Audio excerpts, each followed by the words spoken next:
கேரளா, அசாம், புதுச்சேரி ஆகிய 3 மாநிலங்களில் சட்டமன்ற தேர்தலுக்கான வாக்குப்பதிவு தொடங்கி விறுவிறுப்பாக நடைபெற்று வருகிறது.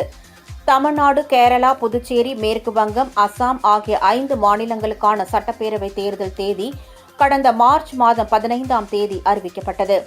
இதில் கேரளா, புதுச்சேரி, அசாம் மாநிலத்தில் உள்ள தொகுதிகளில் ஒரே கட்டமாக ஏப்ரல் மாதம் 9ஆம் தேதி தேர்தல் நடைபெறும் என்றும், தமிழ்நாட்டில் ஏப்ரல் 23ஆம் தேதியும், மேற்கு வங்கத்தில் 2 கட்டங்களாக ஏப்ரல் 23 மற்றும் ஏப்ரல் 29ஆம் தேதியும் தேர்தல் நடைபெறும் என்றும் தேர்தல் ஆணையம் அறிவித்தது.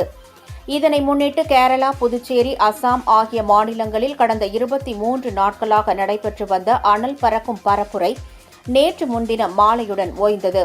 இதனைத் தொடர்ந்து கேரளாவில் உள்ள 140 தொகுதிகளுக்கும், அசாமில் உள்ள 126 தொகுதிகளுக்கும், புதுச்சேரியில் உள்ள 30 தொகுதிகளுக்கும் இன்று ஒரே கட்டமாக தேர்தல் நடைபெற்று வருகிறது.